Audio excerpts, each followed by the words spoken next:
ശരിയടാ, ഞാൻ പിന്നെ വിളിക്കാന്നാ. നിയാസേ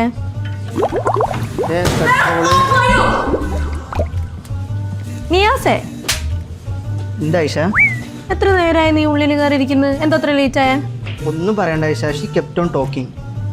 yes, she kept on talking. അവൾ സംസാരിച്ചു കൊണ്ടേയിരുന്നു. ഇവിടെ ഒരു കാര്യം ചെയ്തുകൊണ്ടേയിരുന്നു അല്ലെങ്കിൽ ചെയ്തുകൊണ്ടേയിരിക്കുക എന്നൊക്കെ പറയാൻ വേണ്ടിയിട്ട് യൂസ് ചെയ്തിട്ടുള്ള ഒരു ഫ്രേസൽ വേർബാണ് കീപ്പ് ഓൺ അല്ലെങ്കിൽ കെപ്റ്റ് ഓൺ. കീപ്പ് ഓണിന്റെ പാസ്റ്റ് ടെൻസ് ആണ് കെപ്റ്റ് ഓൺ. ഇനി നമുക്ക് കുറച്ച് എക്സാമ്പിൾസ് നോക്കാം. അപ്പോൾ കാര്യങ്ങൾ കുറച്ചുകൂടെ സിമ്പിൾ ആയിട്ട് നിങ്ങൾക്ക് മനസ്സിലാവും. ഫസ്റ്റ് വൺ, ഇപ്പോൾ നമ്മൾ നമ്മുടെ ഫ്രണ്ടിൻ്റെ അടുത്തൊക്കെ എന്നെ മോട്ടിവേറ്റ് ചെയ്യാൻ വേണ്ടിയിട്ട് പറയില്ലേ, അതായത് നീ ഗിവ് അപ്പ് ചെയ്യല്ലേ, നീ ശ്രമിച്ചുകൊണ്ടേയിരിക്കും എന്നൊക്കെ പറയില്ലേ, അത് നമ്മൾ എങ്ങനെയാ പറയാം? You keep on try. അതായത് നീ ശ്രമിച്ചുകൊണ്ടേയിരിക്കൂ, യു കീപ്പ് ഓൺ ട്രൈ. വേറൊരു എക്സാമ്പിൾ, അവൾ അവനെ വിളിച്ചുകൊണ്ടേയിരുന്നു. ഇതെങ്ങനെയായിരിക്കും പറയാം? She kept on calling him. ഇവിടെ ഒരു പാസ്റ്റ് ആക്ഷൻ ആണ്, അതായത് വിളിച്ചുകൊണ്ടേയിരുന്നു, പാസ്റ്റ് ആക്ഷൻ ആണ്. അതുകൊണ്ട് നമ്മൾ എങ്ങനെയാ പറയാ? She kept on calling him. Keep അല്ല, കെപ്റ്റ് ആണ് കേട്ടോ. ഇനി ഇതിൽ ശ്രദ്ധിക്കേണ്ട ഒരു കാര്യം, ഈ കീപ്പ് ഓണും അതുപോലെ തന്നെ കെപ്റ്റ് ഓണും യൂസ് ചെയ്യുമ്പോൾ വേർബിന്റെ ING ഫോമാണ് നമ്മൾ ഉപയോഗിക്കുക. അപ്പോൾ അത് പ്രത്യേകം ശ്രദ്ധിക്കുക. ഇനി ഞാൻ നിങ്ങൾക്കൊരു ടാസ്ക് തരട്ടെ.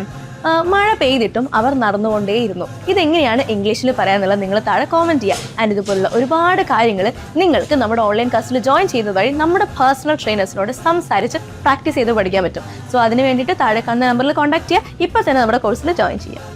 English House. English at your fingertips.